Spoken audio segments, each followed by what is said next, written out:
as stated in the custom profile forms and portfolio mandate. Guestman contends that contrary to what was stated in those forms, it required low-risk investments, high liquidity and a high LTV. The experts have agreed that the QWIL shares representing a high-risk investment would not have been suitable for a client with those objectives. The first question necessary to decide is whether the account opening documents accurately stated Guestman's investment objectives. I am satisfied they did for the following 7 reasons, and I think the first is the only one I need to dwell on. First, while I have said that the relevant parts of the custom profile form and portfolio mandate were completed by Miss Santos under the guidance of Mr. Clausel, so Mr. Clausel was the banker, Miss Santos was the personal assistant to the claimant, Mr. Champollion. So Mr. Champollimon's assistant, Mrs. Santos, completed the forms in that case under the guidance of the banker. I reject as fanciful the suggestion that Mr. Clausel or Mr. Souza, who is Mr. Clausel's boss, suggested answers to the questions about Guestman's investment objectives, which they did not believe or had no reason to believe were true. Given my finding of false statements made in other documents, and just pausing there, that's a reference back to paragraph 46, that in various respects those documents were false. I don't actually need to see in what respect, but that's what he's referring back to. I do not start with any presumption of integrity in their favour, but simple prudence and the incentive to build a successful relationship with a potentially very important customer provided powerful reasons not to pursue investment objectives which Mr. Champollion had not actually endorsed, and not to misstate his objectives in the form he was asked to sign. It would have been foolhardy to invite Mr. Santos to indicate false investment objectives in the forms in the hope that he would not notice. Pretty Suisse had to expect that Mr. Champollion would read through the forms before he signed and returned them, whether or not he in fact did. The allegation made on behalf of Guestman that there was some form of sharp practice by Pretty Suisse is therefore, in my view, improbable, entirely unsubstantiated. Now, the facts of that case, although some of the subject matter are obviously different, but we say that that approach of looking at what probably happened, looking at contemporaneous documents, inherent probabilities, is to be commended. And so will I turn now to the detail of what I say under contemporaneous documents and inherent probabilities. As far as documents are concerned, can I deal briefly, and I think I can do this briefly. It was suggested by the claimants during the trial, in fact from shortly before the trial, that certain documents were false, certain of the contemporaneous documents were false and that they were backdated. That attack, we say, failed, except in one respect. The document that I mentioned this morning, H1119, I submit that for the reasons I've already given, that to go back on, it is not a fair conclusion to say that that document was backdated by Mr. Nair to the 31st of May. Various other suggested documents backdating failed, and so that just leaves the AGBCs themselves. And the real complaint there, of course, as we know, which I will come back to in my case about client, is that they were filled out after signature. There was a subsidiary point, which ultimately, in my submission, didn't really come to very much, as to whether, in fact, the documents were backdated in the sense that the 6th of May was put on them as a sort of pre-populated date, 6th of June, pre-populated date by the defendants. I think I've been over that. And so there's nothing, we say, really left on the backdating point. Now, as far as the true documentation is concerned, we say that it paints a very clear picture. And I'm looking particularly here, as was Mr. Justice Leggett in that case, at the question of the client's investment objectives. And what we have done to try and save time, I don't know if your lordships have looked at this or not, is produce a schedule which is not new material, but is a reorganisation of existing material to try and show in a neat form what it is that we're saying were the contemporaneous documents to which the judge gave inadequate weight when he was deciding the likely truth of what happened at the meetings and the like, in particular what was said about investment objectives. So, my lords, that's Appendix A to our supplemental skeleton. I don't know in what form your lordships have that. You should have received it in good time, I hope. Well, I've received your supplemental skeleton, although I don't know whether it's in this. Is it in bundle A2? Has it been put in? No, it hasn't. I don't think it's been Well, put I in. regret to say then it's sitting on my desk in London. Ah. So I need hard copies of that.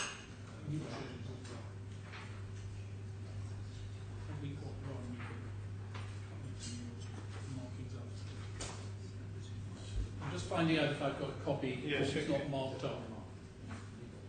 Oh, we have. This is just well, this is just the appendix, which we'll do for now. Okay. But we'll try and get your lordship another total. Well, I think we Because your may all lordship, need it. I think so as you feel have one. I have it stored in my computer, which is in my well, room. so do I, but that's not my business. My computer's in the hotel.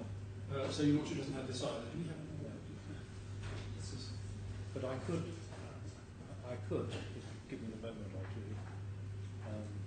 My computer's just in my room here at the court. Well, why not run through at least some of these documents from your schedule, or is it all spelled out in the schedule? It's all spelled out in the schedule, and all I was going to do is, because of time constraints, to highlight the best points, so to speak. It's quite difficult to do without your lordships having the What I could do is postpone this point altogether. I think that might be sensible. We've got one more. I don't know whether one judge. I don't know if Judge Omar's got one. No, I think we all three need one. I'm afraid. Okay. If it's got We've right got on, three. don't We've got worry three about it. key ones. I think this will be the easiest way to do it. Thank you.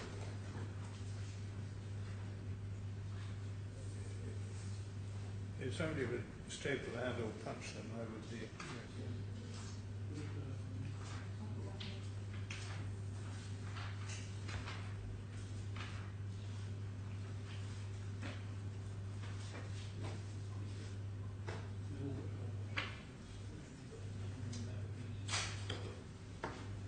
These have all got cold punches. Okay. So let's decide where we might. Well, I think what we will do, if those behind me agree, is we will produce 3 fresh, clean bundles of everything into which those appendix. I can add it be in a added. moment to the front of A2, so I know where it is. But, Yes. okay.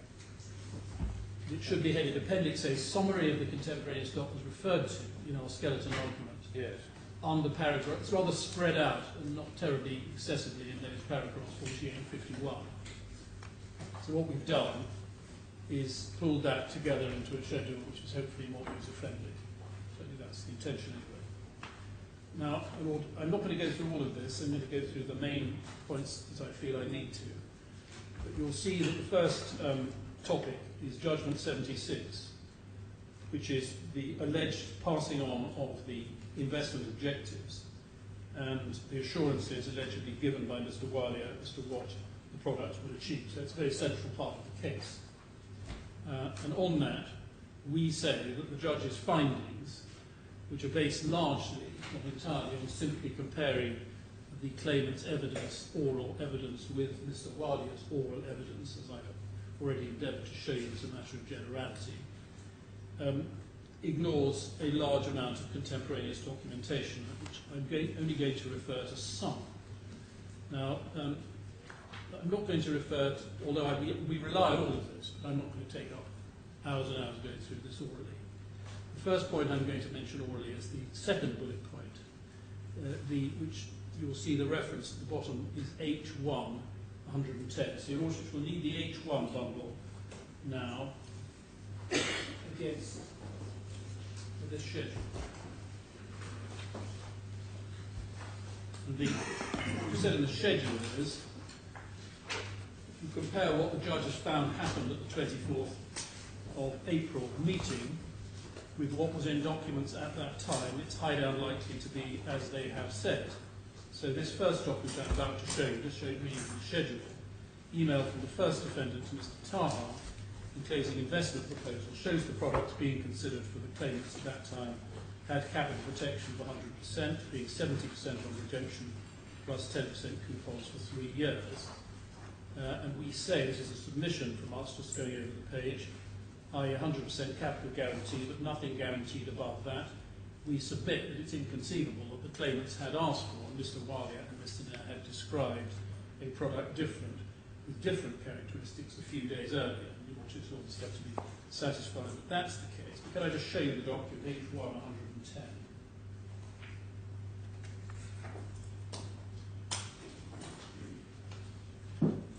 Which is an email from Nair to Taha on the 29th of April. And the second page is what we call a fact sheet. We've got term sheets and fact sheets. This is a fact sheet. And the point we're making there is if you look at that document, in the middle of the page it says, after issue and underlying instrument, it says capital guarantee 100%, coupon 10% annual payment, maturity 3 years, minimum issue size 30 million, structure, minimum redemption, so that's the minimum amount paid on redemption, maturity 70%, coupon per annum 10%, total floor 100%, participation 90%. The participation is obviously the participation in the capital growth that may or may not occur. And if it's capital growth, there's a 90% payment of that. But the 70 plus 3 tens equals 100, which comes time and time again in these documents, is pretty clear. We say what that shows, which is our case all along, is consistent with us saying, which is what we said at the meeting, you'll get capital guarantee, yes, you will get to 100% capital back, although part of it will be paid in coupons, and then there is a participation entitlement in the any upside of the capital in the fund.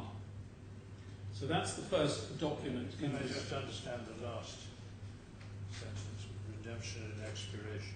Yes, well that actually is not really as complicated as it looks, because what it's saying is at the expiration you get the minimum redemption amount, which is 70%, plus, and then all that really means is the difference between the participation in maximum minus strike, that's the maximum spot at expiration minus strike, is the difference, the improvement in the capital, the extent to which it's grown from the strike to the max spot on expiration.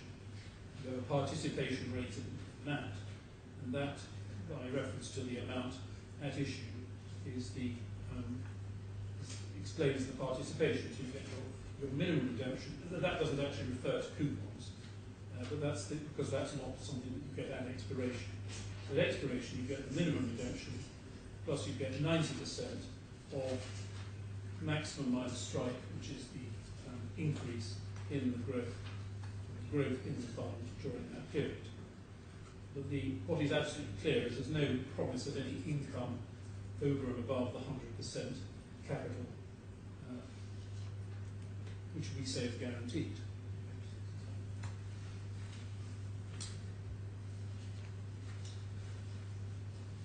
6 and 7 are over I want me to look at. Investment into Sarasin real estate basket over 3 years without leverage and with leverage. Well, he wants me to look at that, but I don't want to particularly look at it for these purposes. He can look at that as he wants. That's part of the package. Could I look at 1.13, which is on my schedule on page 2, the second bullet point. Email from the first defendant to Mr. Taha enclosing process flow from the transaction, sample of the pledge document, indicative term sheets and detailed investment proposals.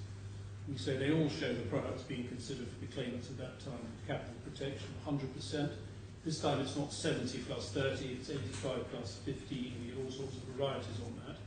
So if we look at H1.113, that is an email. As discussed, attached, please find the following process flow for the transaction with ABK. We'll look at that in a moment. Sample of the pledge document, I think I need to look at that. term sheets with 5 and 8% and detailed investment proposals. So the process flow, look at that, turn it on its side. Client account activated, Sarasin presents AAA rated Rabobank investment product. Clients to confirm product suitability with ABK. Client to confirm investment product with Sarasin, etc. Let me just show you the pledge document, but then we see the first of many, one of many term sheets, which are all in very similar terms, just to get the hang of this. It says at the top, this is page 6319, capital protected notes on a right basket, 7 points. Sorry, which page are you on? 6319. 6319. Sorry, yeah, I'm with you. Yeah. Indicative term sheet 4th of May. Capital protected notes on a right basket, etc., allow participation in the positive performance of the underlying. Simultaneously, they enable to protect the invested capital of 85% of the nominal amount and pay a total interest of 15%. Now, it's quite true that the word interest is used there, but it's also clear from the mathematics that that doesn't mean interest. We'll see this time and again in these documents. It doesn't mean interest in the strict sense of interest as opposed to capital, because these were, as one sees, because one always gets a total of 100. They are in fact prepayments of capital. Although I agree the word interest is used in that document. But the interest that you're going to get, whether it's interest or capital, you say it's capital, takes you to your 100%, and it doesn't give you anything else except your participation in the underlying performance. On the second page, and this is because there are so many documents effectively the same, I need to show you them all. Page 6320, in the middle of the page, you'll see a line, capital protection. It says 85% of the notional, participation indicative 91%, starting from capital protection. So all you're getting is capital protection and the participation. Coupon 5% paid semi-annually, 5% per annum paid semi-annually. And so the mathematics, as is always the case in all these documents, is 85 plus 5 times 3 is 100, just as 70 plus 3 times 10 is 100. And then there's the formula, slightly differently set out, for the redemption amount. It's actually essentially the same formula that we saw before, but put slightly more graphically, a similar basic idea.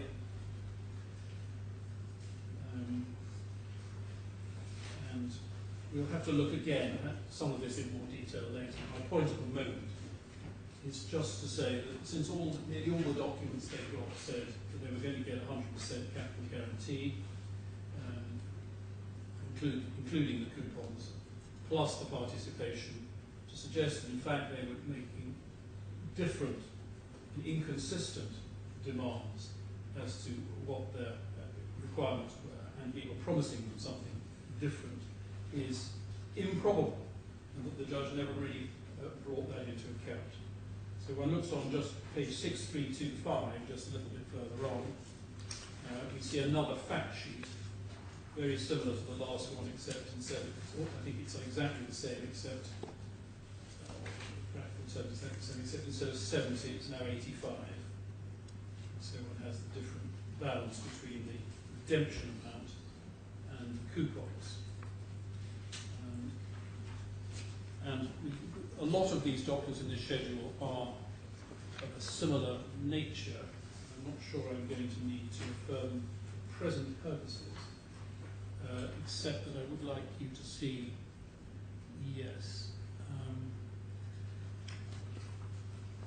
one at H1115.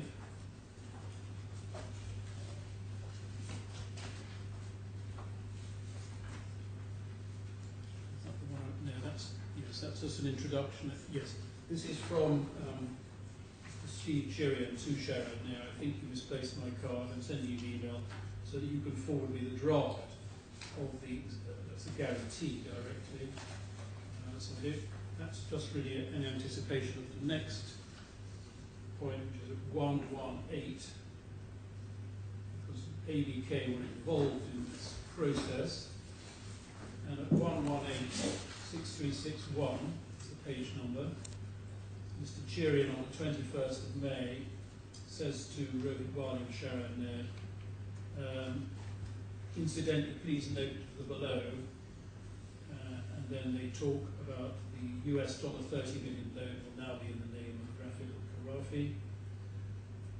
The LG required will be for an amount of US dollars 21.6 million US dollars, which is 30 million times 76 times 95 coupon payments, 8 times 8% per annum times the number of years.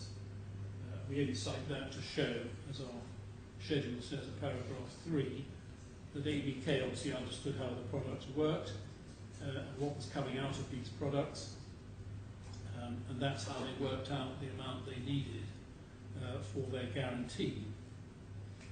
I think I can pass over schedule 4, sorry, page 4 of my schedule, because I think the reference is at H1121.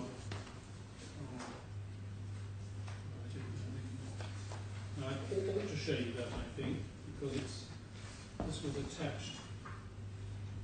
I don't think I need to. I think that's all Mutatis Mutandis the same.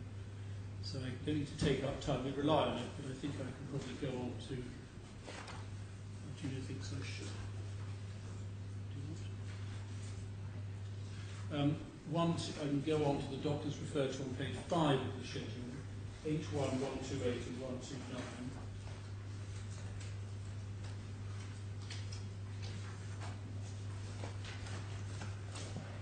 This is a different kind of document. It's a confirmation of investment in a structured note, and this particular one is signed by Mr. Rafid al-Khorafi on 6th of June, it's dated 6th of June 2007. And you see the property amount to be invested is 30 million. Fact sheet is referred to. Capital protection level of maturity, if any, level at maturity, 76%. And then it says below the box, by signing below, I confirm you've read the attached indicative term sheet, which comes immediately after this. Fact sheet, other product information documents in full. I'm aware of the product characteristics and the investment risks of investing in the same, etc. And the document that they're, in a sense, approving is another fact sheet of similar basic type, where on page 06414, one has in the middle of the page capital protection 76% of the notional participation 88, I think that says, I think that was 88. Coupon 8% per annum paid semi-annually. So that time the maths is slightly different. 76 plus 8 times 3, 24. Again, as always, the total is 100. And so we have the legend in on page 5 of our schedule. That's what we're relying on. In fact, all I'm just doing is trying to illustrate the schedule as quickly as I can for the court. 129 is similar for Mrs. Al-Hamad. She didn't actually sign this, that's the difference.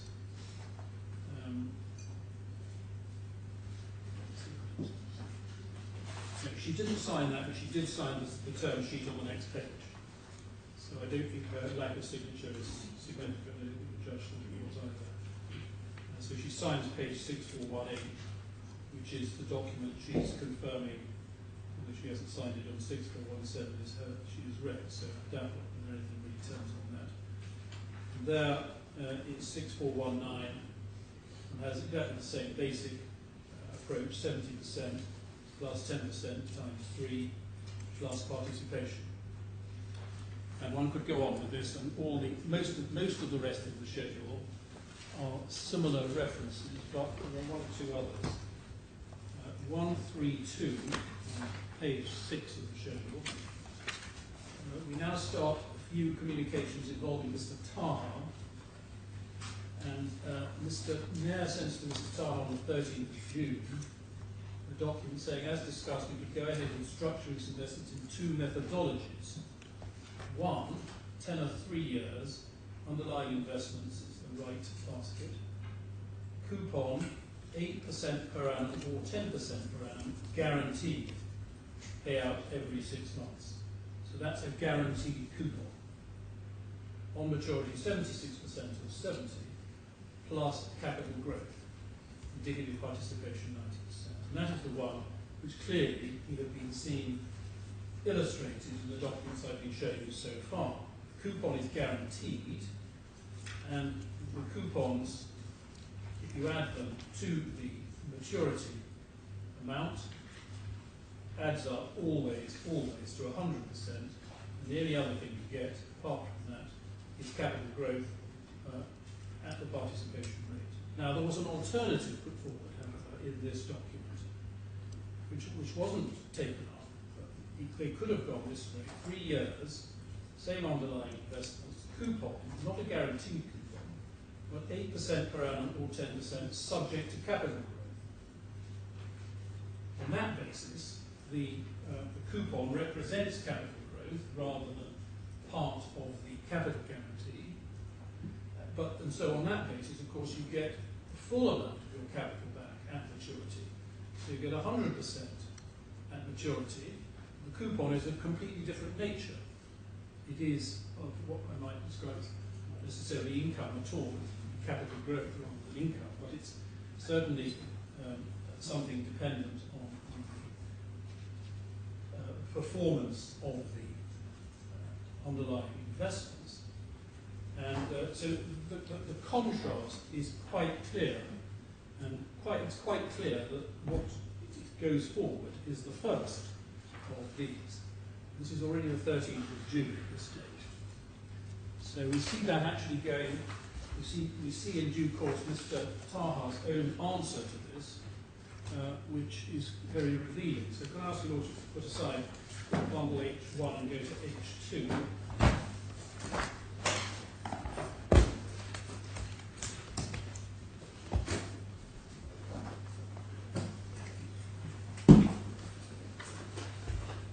H2138, and I'm now on page 7 of my schedule.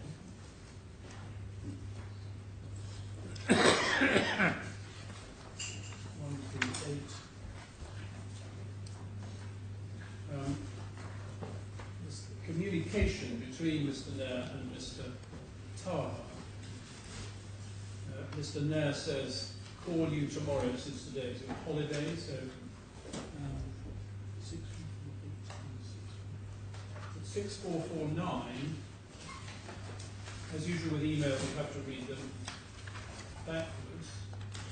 So 6450, on the 16th of June, Mr. Taha wrote saying, it's the second paragraph of the email on page 6450, again I'm still to be waiting for your numerical example. Please call me today at 1 o'clock Kuwait time. Mr. Taha got a response from Mr. Nair, which is an email starting at the top of page 6449. Paragraph 4 is the relevant one. Regarding the products and its examples, I'm in the process of pricing the following products. Same underlying right, Japan, Europe, with 100% capital guarantee and coupon paid out through capital growth. That was the second of the two examples we saw in the last document. And then the other one, which was 100% capital guarantee and profit lock-in every year. And then we come to page tab 141.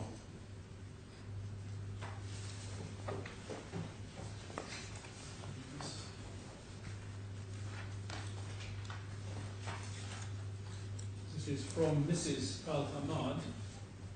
This is a revocable payment order, and she has signed this. A product, 10% capital protected notes, or 10% per annum capital protected notes. On the right basket, 7 Quanto in US dollars, duration 3 years, amount 50 million. I hereby irrevocably instruct Sarasin following to invest the amount. The amount is defined as 50 million. 50 million, yes. Sorry, 50 million, yes.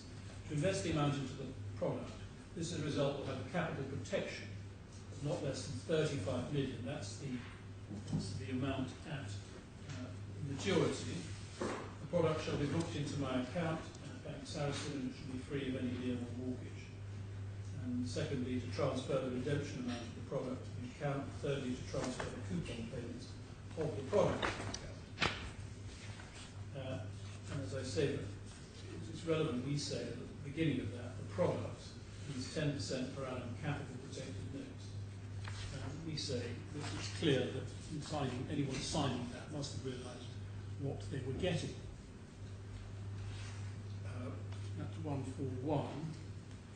143, I don't think I need well, it's yet another version of the term sheet. I think I can probably pass over that when we do rely on it. And I think I can come on in my note to in my schedule to paragraph page 11. We do get Mr. Taha's response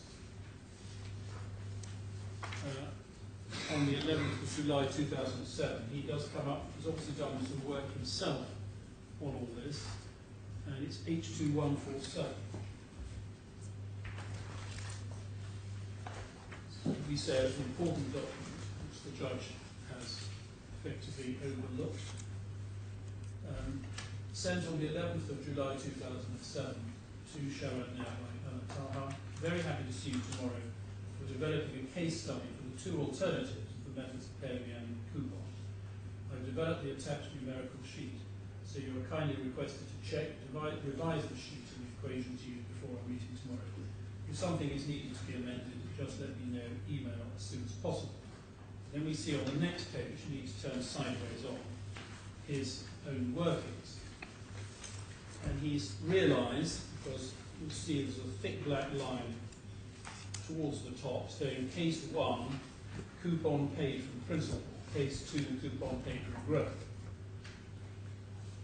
So he knew that there were these two methods, but I need to say a bit more about this. So starting at the top left, notional amount 50 million, which was the amount which was the investment of Mrs. Al-Hamad, second claimant. Capital protection 70, profit participation 86, duration 3, growth 20%. And that's an assumption, which we did see elsewhere. It's an assumption of a pretty healthy growth rate. But that's what he's building in, because most of this is looking at what he's going to get if the growth rates are high. Annual coupon 10, so that's obviously 3 times 10 plus 30 plus 70 plus 100. And then he sets out the two ways of doing it. Now, the one on the left is just that first set of figures. So year 1, your 50 million, if you had 20% growth, will be 60 million. So that's just the figure it will grow to. Year 2, it grows again by another 20%, it'll be 72. Year 3, it grows another 20%, it'll be 86.40. Now, if you take, if you do the following exercise, you take 86%, which is the profit participation rate, and you multiply that by the amount of the profit growth, of the growth that has occurred, which is the 86,400, 86,400,000, less what you started with, which is 50 million. So that's 36,400,000. That's the amount of your growth over 3 years. Your participation rate is 86%. So what you get is 86% of that, which is 31,304,000, which is the next figure. And you see, in fact, that formula is actually quite easy, because that is all that I've done, applying that to reach that figure of 31.3 million. Now, I don't myself quite know how, I don't myself understand, I don't think the evidence explain how he gets to the figure of 71,912 at that maturity. Others may know it, but I don't think I do. but the total that he's looking at is the amount that he gets from the annual coupon plus the profit on the capital growth that's taken place over the 3 years. And so the total figure he comes to on that basis is 86.912 million on the coupon paid from principal basis. So if you're taking the coupon in that way, that's what you get on the 20% growth assumption. Now, if you take the coupon from growth, it looks a lot more difficult. I don't think it is. You start with an invested balance of 50 million. You then again have a profit of 20%, so you get to 60 million. But instead of that coupon, that 10%, instead of any of that being guaranteed, you just take the participation rate. I don't know why he's taken 90% rather than 86. But he's taken a percentage rate there, giving him 54 million out of the 60 million. So the annual coupon would be 6 million. The rest would be participation going forward. So it increases to 60 million. 54 of that is then invested going onwards for the next year, and 6 million is paid as a coupon, being 10% of the 60. Then the next year, you've got the 54 from the previous year. Again, that appreciates by 20%. You then take, again, 90% of that. Again, the coupon is 10% of the NAV. Again, the amount, 58.3, goes forward to the third year, and you get that NAV for the end of the third year. If you add all that up, the total, according to him, is only 82,464, which is somewhat less than on the other basis. So, Mr. Taha has done his work. There are one or two things in that schedule I don't totally understand, but you can certainly see what he's done. And he obviously knows the difference quite clearly between case 1 and case 2. And he's worked out that case 1 is actually better, certainly on the 20% growth rate. And he's put that into his calculations. So we make our comment on that on page 11 of our... I said something not quite right. The judge hadn't done it at all. The judge does say something about this. If I could ask you just, before you put that away, just to look at the judgment. Not only paragraph 199, which we'll look at first, which we are commenting on.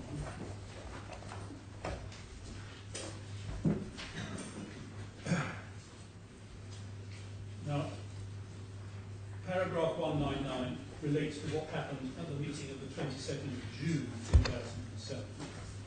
But there was also a question of what had happened at the meeting of 11th of July 2007. And this document, which we've just looked at with Mr. Taha, is dated the 11th of July 2007. And I think Mr. Taha was not at the 22nd of June meeting, but he was at the 11th of July meeting.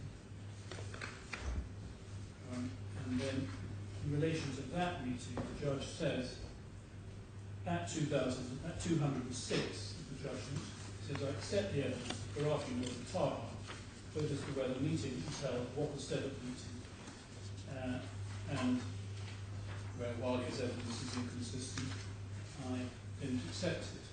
And one of the things that was said at that meeting, as we have in the judgment, paragraphs 200 and 201, is the case made by them of what they said in the context of these, which were the second tranche of investment. They wanted what were their requirements and their investment objectives. So one sees that particularly in paragraph 78 of Mr. Khorafi's evidence, in paragraph 200 of the judgment, and also Mr. Noah. But we say, at the very same time as this meeting's happening, Mr. Taha, the financial advisor, we say he was, is actually working out and knows full well the difference between guaranteed coupons and non-guaranteed coupons, which makes a nonsense of what allegedly Mr. Khorafi is telling the first defendant. Now, my lords, I can take the rest of this, I hope, pretty shortly. In fact, I don't think I need to refer to anything on page 12. There's some more documents there, H2151, of the same type. It's really the same point. And I won't refer, but it's in there. I won't now take up time with the point at the bottom of page 13 of the schedule, H2175. Mr. Nair sent further 12 possible products to Mr. Taha's review and feedback. Each was structured the same way as the products previously purchased, i.e. simultaneously they enable systematic payments during the lifetime and at maturity of the note. And we say it's clearly stated that if guaranteed coupon is taken in the life of the note, this is deducted from the guarantee available at maturity. We say it's inconceivable they could have been under any doubt about that. Now then, on page 14 of the schedule, the next references relate to the third claimant, and I'll just show you that because we say it's no different. But in H3, I ask you to go to H3187.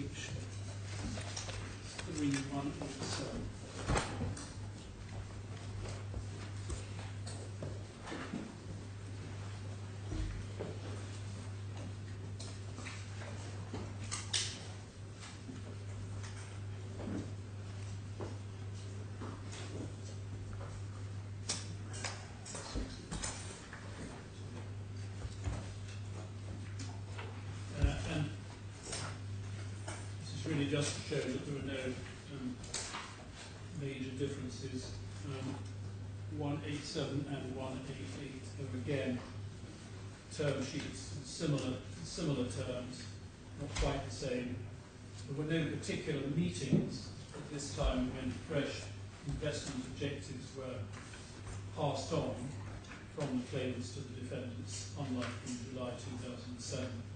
But we say much the same could be derived from that. I don't think I'm going to add much by going to that.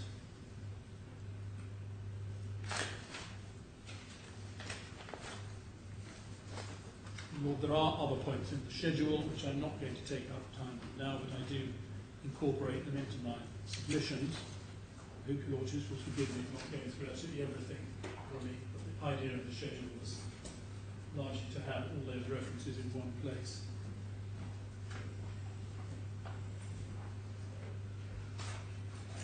The last point in the schedule is a rather different point, but I've already dealt with that. That's on page 18. I think I already dealt with that this morning, but that's references to the question of the August 2007, was it or was it not a margin call point? Now, well, that's contemporaneous documents. Inherent probabilities, similar ground as is covered from what I've already said, but there is a particular point on inherent probabilities that I wanted to bring out.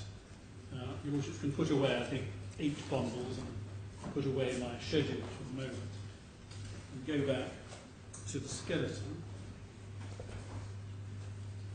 And this is paragraph 48.6 of the skeleton.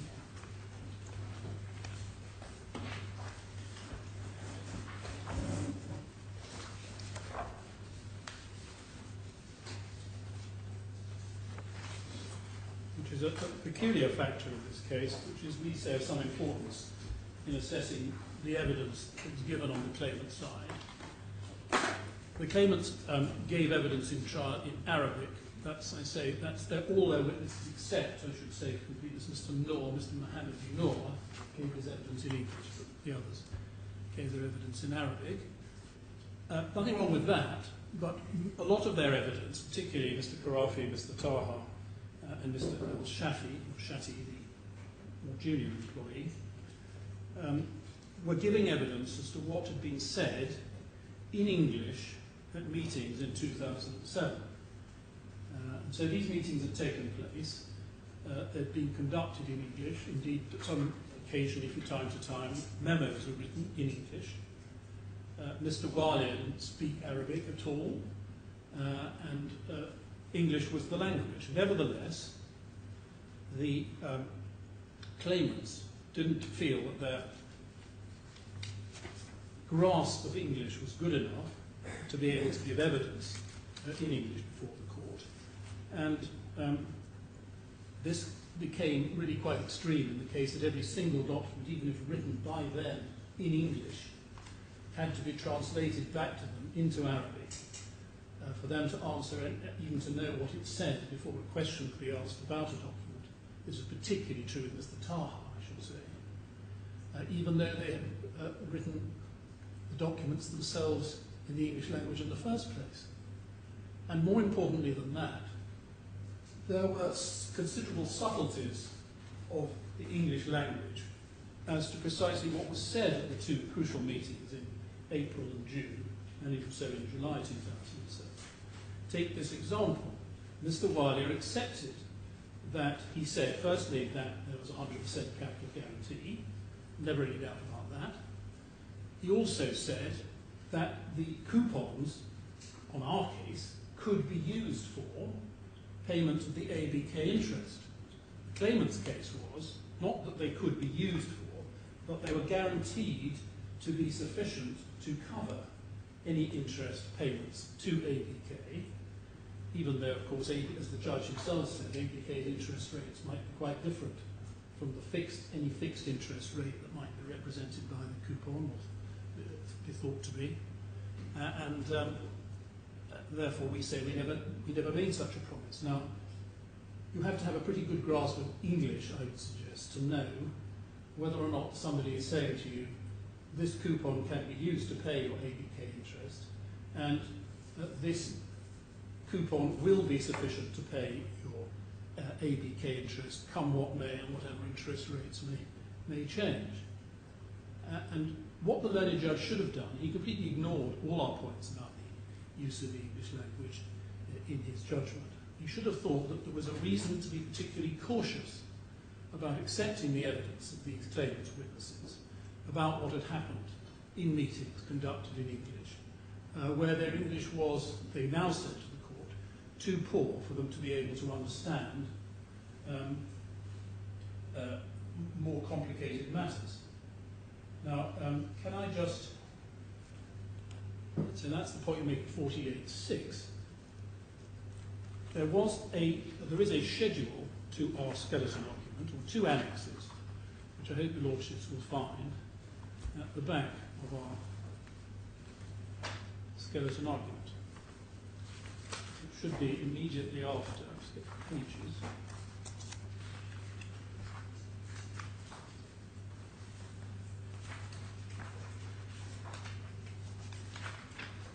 It should be, the last page of the skeleton should be page 218-107. And then immediately after that, your Lordship should have Annex 1 and Annex 2. I hope you have. Yeah. Now, we summarise in Annex 1, and I'd ask your Lordships, in due course, just to read that. It's a lot of it is ground that's covered, but some of it isn't. 1.1, the first claimant's evidence during cross-examination seeking to explain why his case was contradicted by a contemporaneous written document was, I don't speak English, I don't write or read English, I only speak it. We say that was a contradictory comment, in which he states both that he did not and that he did speak English. Clearly he must speak English as he attended the meetings which were all held in English. A similar exchange occurred at day 3, where he sought to explain why his case was contradicted by the contemporaneous pledge documentation, by contending he had not read it and just blindly signed it. Quotes, if I can read proper English, then I would never again require a translator to be present now. First claimant made the same claim when it was put to him in cross-examination that his evidence at trial contradicted previous evidence he'd given.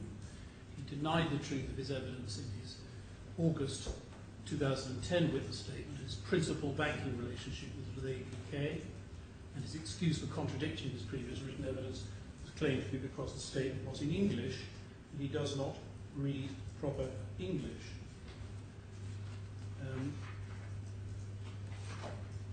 This claim, during cross-examination, not to write in English was clearly false. We say he gave 3 earlier witness statements in English in the proceedings, and in paragraph 15 of his witness statement of the 1st of August, said that he had a good understanding of written English. Further, if he had not been able to read documents in English, then he would have asked someone in his staff to read documents to him and to translate them. Just give me a moment. Yes, I need to take you just to a couple of passages from his evidence in a moment. I just want to make sure I've got these points in the schedule. Then he said 1.3. Perhaps I won't, rather than read all this aloud, I'll just incorporate these into my submissions. There's various points on the same point. What I will do, and that goes through to the end, what I will do is just take you to a couple of references in bundle D1.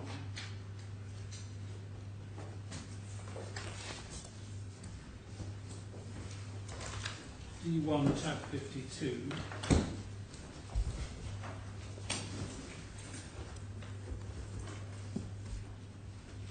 Page 1253. 1252.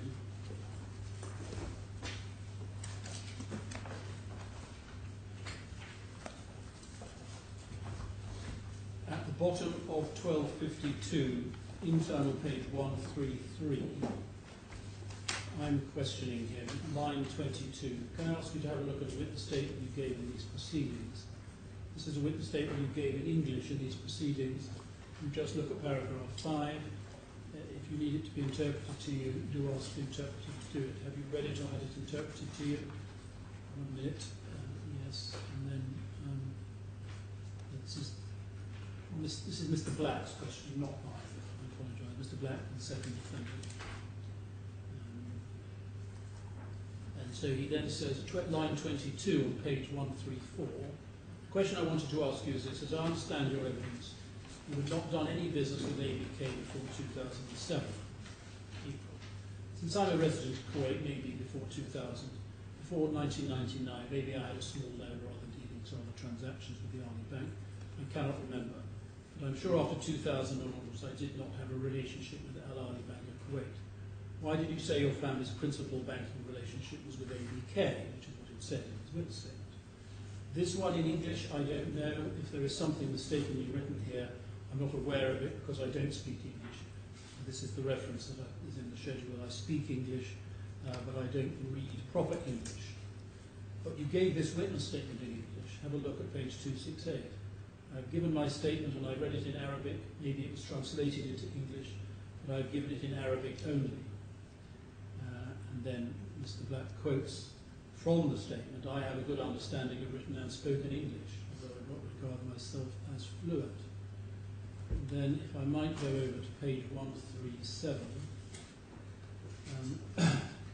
Mr. Black at line 3, all I wanted to ask from this witness statement, paragraph 5, which is not true, is that your family's principal banking relationship was with ABK.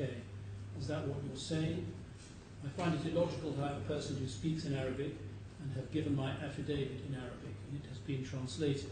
Something might have been lost in translation. I don't know what it is, but this is not what I said. It's illogical that shall we have a relationship with the Al Ahli Bank of Kuwait and with this and that. I've mentioned many things. It could be lost. Now you're holding me accountable for that. I don't speak English, I don't write and read English, I only speak it. Question, let me just clarify this. Before April 2007, your family's main banking relationship was ABK or not? And then it's not the content of that answer that I'm particularly concerned with, but the reference is to English. He's playing about with alleged difficulties with English to escape from difficult parts of the questioning.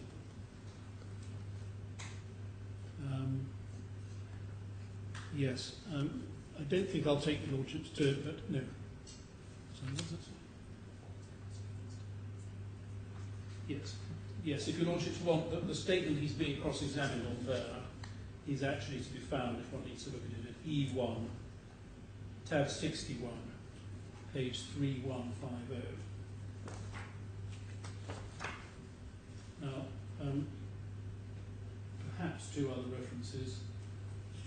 One up to 1214, which is tab 51, just a few pages back.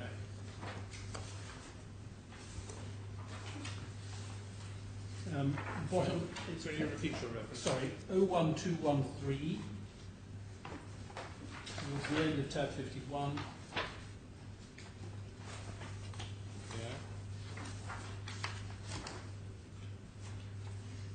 Yeah. He's being asked at page 133, line 10. You go back to page 169, beginning Annex 1, you see that says client declarations, undertakings and authorisations. That's the heading, yes. Beg your pardon, that's correct. You understand that, don't you? You know what that means.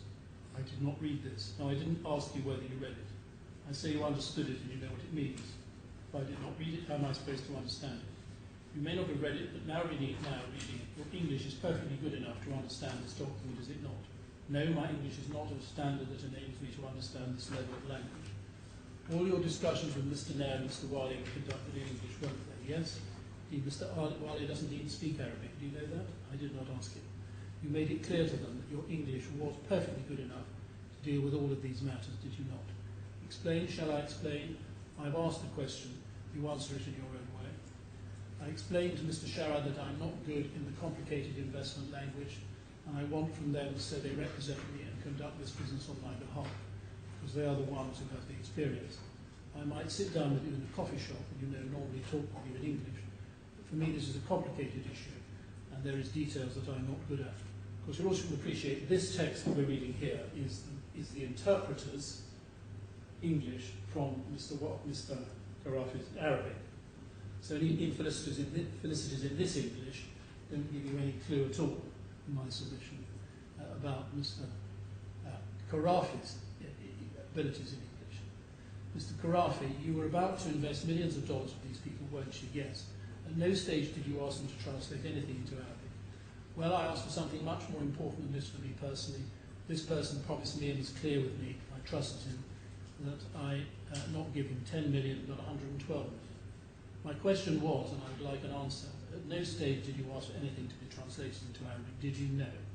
Indeed, your case is that you relied on things that he said to you in English, yes, which you say you relied on and understood. Well, that went on between me and him. What went on between me and him had nothing to do with investment. He said to me, do you trust me? I will make you gain profit, don't worry. Mr. Khorafi, I suggest your English is a lot better than you are telling the court that it is. I don't have a reason to lie. Well, he's really being driven to say, well, I wasn't told anything very specific at all. All I was told was, do you trust me? I'll make you some profit, and we went ahead on that basis, because everything else was too complicated for him. That doesn't sit at all happening with the evidence on which my clients have been effectively condemned, that they put forward to him unachievable characteristics of the investments. The judge actually finds they were unachievable at a later point in his judgment. And my lord, it is really most unsatisfactory and a very difficult problem with this evidence. The judge says breezily, I accept the evidence of these people. These are people who have been playing games with language. I know this court will be careful, very careful about saying that people should not be able to give their evidence in Arabic, if Arabic is their main language. I'm very, very conscious of that. And therefore one should put this point with a certain amount of caution. But nevertheless, in this particular case, it is clear, given the particular points that were at issue, to find on quite narrow differences in language between Mr. Walia and the others at these meetings, to find that he said things that he denies to people who didn't really understand anyway, because their English wasn't good enough. It's a very unsafe way to proceed. That's the way I put it. Now, there's also, don't put away D1 quite yet, there's also a second annex to the Annex 2 to the skeleton, which is concerned with other evidence other than Mr. Al-Khorafi. You say the judge failed to conduct any review of the other evidence that's used by the claimants against the contemporaneous documents. We say the second claimant's evidence was unreliable because of what she said about borrowing money from Credit Suisse. More importantly, number 2, Mr. Al-Shati, who worked for Mr. Al-Khorafi, he accepted that English words relating to financial markets or investments would not be very familiar. However, he insisted he understood and could recall what was said in English relating to financial matters discussed during the meeting. I think it is worth just having a look at that. Sorry, that's D2, not D1, D253. It's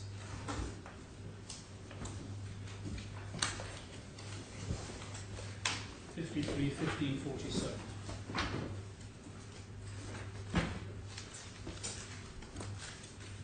Oh no, isn't it? There's something wrong there. It was D1, I'm sorry, it's the annex. I do apologise. Sorry, it is D1. D1 53. Is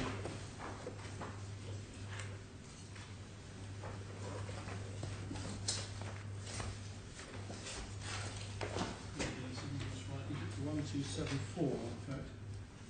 Yes, it is. I'm sorry, that reference is quite wrong. You should strike through the reference in 2.2. It shouldn't be D253, 1547. It should be D1, 53, 1274. In number 2? Paragraph 2? In paragraph 2.2. That's what. Yes, I've got it. That's what it says. Oh, good. It's my old version that hasn't come up to date. Well, that's good. In that case, I'd be wasting my time confusing you. At page 01273, I asked Mr. El-Shati about his evidence, and there's not much in the evidence, but it's quite important evidence. At page 65, internal page number, line 16, at paragraph 3 of your witness statement, you tell us that Arabic is your first language, but you also speak right, reasonable English. Yes. Would you agree that your English is rather less good than Mr. Khorafi's? Sometimes yes and sometimes no. And he says, I have no experience of financial markets and investments, and I asked that. He says he did say that. I say, presumably English words related to financial markets or investments would not be very familiar to you, would they? You're right, but it depends on which words. Paragraph 5 in our English text, this is not very easy to read, but it may be all right in the Arabic, because in the English text, if your lordship has the same as me, paragraph 5 is quite difficult to read at the top of the page, maybe yours is better. Is the Arabic all right, Mr. Bashir? It's clear in Arabic. Could you ask the witness to read it to himself? Your lordship read the English text. Eventually we get to this last line. It's really almost an accident that you happen to be at this particular meeting. Is that right? Yes, you're right. If you come to paragraph 8, you tell us what you say was said by certain people at this meeting. Can you read paragraph 8 to yourself? These issues that you describe here, they're not your concern at all, were they? Your personal concern at all? Yes, it's not my direct concern, but I happened that I was there, so I contributed, just being there, I contributed and said what I have to say. You didn't say anything at the meeting, did you? I can't remember. I was just there. That's all I'm sure about. Whether I said anything, I can't remember. I suggest to you very unlikely you actually said anything. That is what I remember, what I told you. I suggest to you had no particular reason to listen closely to the exact words that were used by Mr. Wali or Mr. Nair. Now, I'm not sure I have reason or no, but I was there and I heard properly. I was there present and heard everything. So whether I had reason to or not, I don't have logic for this one. My logic is I was present. I suggest you may have got a general idea of roughly what was going on, but you wouldn't be at all sure of the precise detail of it. I was present there and heard everything.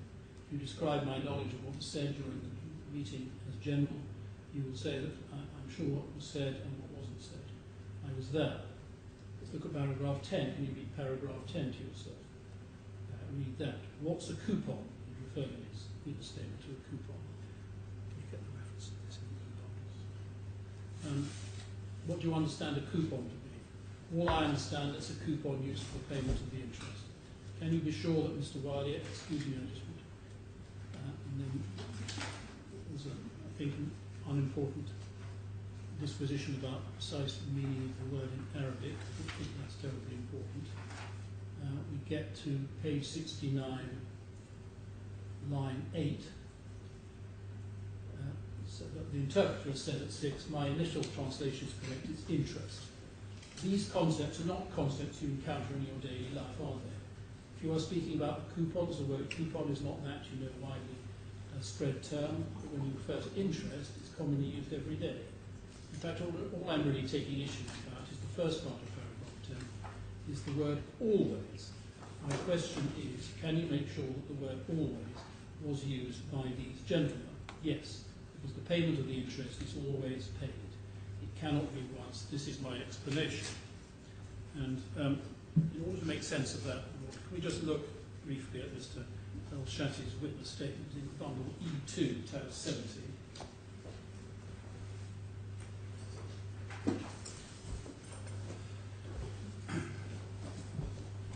Page 3615.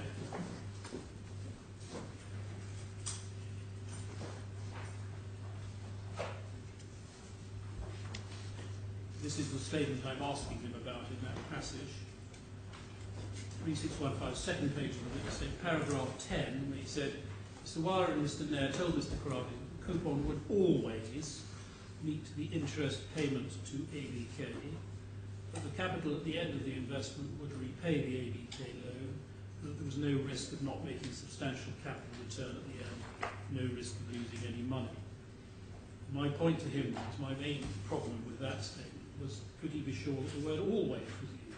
If you take the word always out, then at least the first part of that is not something that Mr. Rohit Walia took any issue with, namely the coupon could meet, it could be used to meet, it was designed to meet, perhaps, the interest payments to ABK.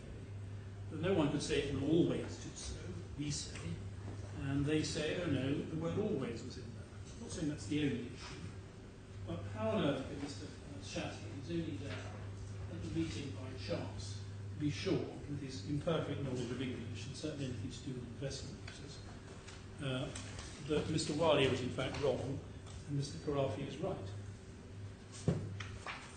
So other than that, I adopt the rest of Annex 2. I think the court can now put away both E1 and D1.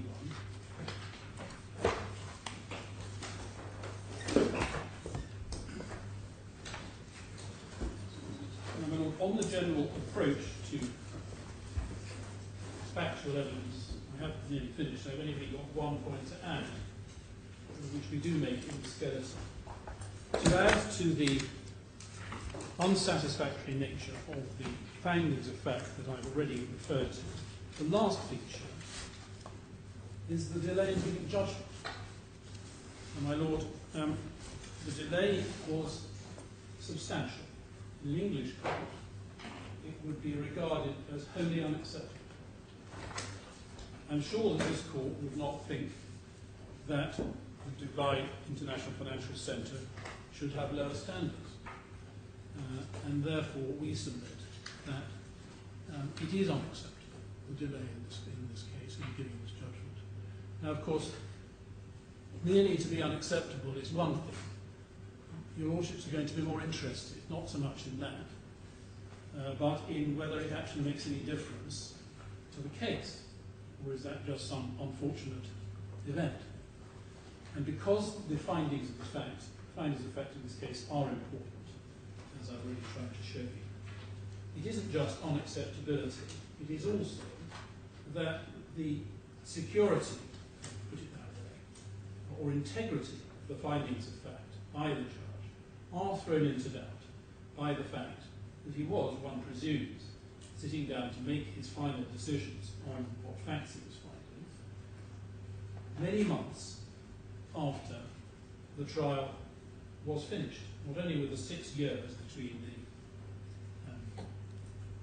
the events in question and the trial, but a further year and a quarter after that. And no doubt the judge would have remembered certain things. He'd have remembered that he didn't like Mr. Walia one bit, and that he was very hostile to him. He'd have no doubt had, as my Lord Richard Fields had access to transcripts, they had access to submissions, access to all the material. But the process of working out in the judicial mind what is the right balance between this evidence and that evidence, how does the evidence tally with the documents, the whole process is inherently, I would respectfully submit, a more difficult one if you wait so long until after giving judgment. Now, there is one English authority that I'd just like to show the court, if I could, on this. Again, not binding on this court, but I would be somewhat surprised if you thought there was any significant difference. It's a case called Bond and Dunster, and it's in Authorities Bundle 3, tab 20.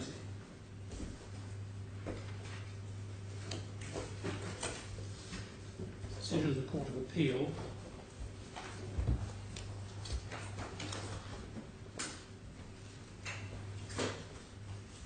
And Lady Justice Arden gave the first judgment.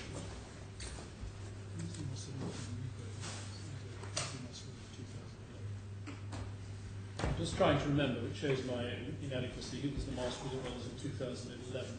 I was just I asking. think it was Lord Newburgh, I believe, but I'm not absolutely sure. I don't phone him down, I'm sure Mr. Shift used at all events, Lady Justice Arden said this: everyone is entitled to hearing within a reasonable time. The thrust of the appeal is against judges' findings of fact. The major cause of complaint is the judge did not hand down judgment till some 22 months after the conclusion of the hearing, and that as one result, his findings of fact are against the weight of the evidence. Extraordinary delay clearly calls for an apology, and if any existed, an explanation of the mitigating circumstances. So far as we are aware, there was none. Litigation is stressful for the parties, sometimes because they are members of the same family, and sometimes because the transactions are commercial in nature, and their outcome has implications for other transactions that the parties or others need to carry out. Life has to go on before, during, and after litigation. In some cases, a delay in producing a judgment may prevent the parties from reaping any benefit from the litigation at all. Unfortunately, this case involves both the elements of close, but that's the thing, I need to agree to that. Delays of this order are lamentable and unacceptable. That was 22 months. Our case is about 14, 15 months. The matter goes further than just the effect on the parties. An unreasonable delay of this kind reflects adversely on the reputation and credibility of the civil justice system as a whole, and reinforces the negative images which the public can have of the way judges and lawyers perform their roles. If there were regular delays of this order, the rule of law would be undermined. There can, of course, be very different reasons for delay, such as ill health of the judge or a close relative. In rare cases, it could be a reprehensible lack of diligence, or even sometimes a belief that the parties might do better to settle their differences or conduct their affairs without knowing the legal result. None of these reasons, except serious ill health of the judge, would, however, justify a substantial delay beyond the usual period taken to render judgments. This may vary according to the tier of the court, which is usually taken to be 3 months. And both my Lord Sir David Steele and Sir Richard Field will know, having been recently first instance judges, the pressure, quite properly, but no doubt sometimes uncomfortably, brought to produce prompt judgments. This is something way more than 3 months. Now, there was a case which is referred to in paragraph 8. I just note paragraph 7, which actually ought to read paragraph 7, I think. Function, however, of the court on hearing this appeal is not to impose sanctions or to investigate the reasons why the delay occurred. Function of this court on this appeal, which is principally brought against the judge's findings of fact, is to consider whether any of these findings of fact should be set aside and a retrial ordered. Findings of fact are not automatically to be set aside because a judgment is seriously delayed. As in any appeal on fact, the court has to ask whether the judge has played it wrong. This high test takes account of the fact that trial judges normally have a special advantage in fact-finding derived from their having seen the witnesses giving their evidence. However, there is an additional test in the case of seriously delayed judgment. If the reviewing court finds that the judge's recollection of the evidence is at fault on any material point, then unless the error could not be due to the delay in the delivery of the judgment, it will order a retrial if, having regard to the diminished importance of those circumstances, or the special advantages of the trial judge in the interpretation of evidence, it cannot be satisfied that the judge came to the right conclusion. This is the keystone of the additional standard of appeal, review on appeal against findings of fact in this situation. To go further would be likely to be unfair to the winning party, and that party might have been the winning party even if judgment had not been delayed. Now, my Lord, I don't want a retrial. Just about to ask. If your Lordships feel that the only way of doing any justice to my submissions, if there is any, on the facts is to have a retrial, that's not what I want. What I'm relying on these factual matters for two reasons. One, to undermine, we say to a significant extent, the general integrity and reliability of the judgment. Secondly, and I'll come to this after I finish this point, in relation to certain very specific findings of fact, I do submit that your Lordships are able to say, and should say, that the claimants did not prove their case in relation to certain findings which they had to find, which the judge did find in their favour. So I submit that you don't have to have a retrial, and if you did, I don't want it. The idea of my clients find the idea of a further trial of this matter after all these delays. Well, that would be more unacceptable. But it is true, of course, that when one looks at appeals on findings of fact, a retrial is often the answer. I say your Lordships don't have to order a retrial, but can, in other ways, which I'll say more about in a moment, give effect to my submissions. Now then, paragraph 8, the case quite well known of Goose, the case of Goose and Wilson Sanderford. This was a case Mr. Justice Harman took about the same time, 22 months, to give a judgment. And this is a quote from Lord Justice Peter Gibson's judgment. Because of the delay in giving judgment, it's been incumbent on us to look with special care at any finding of fact which is now challenged. In ordinary circumstances where there is a conflict of evidence, the judge who has seen and heard the witnesses has an advantage denied to an appellate court, which is likely to prove decisive on an appeal, unless it can be shown that he failed to use or misused this advantage. We do not lose sight of the fact the judge had transcripts of the evidence, as well as very extensive written submissions from counsel. But the very fact of the huge delay is in itself weakened the judge's advantage, and this consideration had to be taken into account when we reviewed the material which is before the judge. In a case as complex as this, it is not uncommon for a judge to form an initial impression of the likely results at the end of the evidence. But when he has come to study the evidence, both oral and written, and the submissions he has received with greater care, he will then go back to consider the effect the witnesses made on him when they gave evidence about the matters that are now troubling him. At a distance of some 20 months, Mr. Justice Harman denied himself the opportunity to make this further check in any meaningful way. And I would very much adopt that as being, apart from the slightly longer delay in that case than here, I would very much adopt that. It's way more than the 3 months which would be regarded as acceptable in an English case. Otherwise, I would adopt that. Now, it is true that in this particular case, they then went on to say that despite all that, they didn't in fact allow the appeal and they didn't order a retrial because of the particular facts of the case. I'm not going to read that, but obviously a further consideration will show that. So in the event there was no retrial, I'll just show you some brief passages from the Master of the Rolls judgment. Lord Justice Longmore agreed with Lady Justice Arden.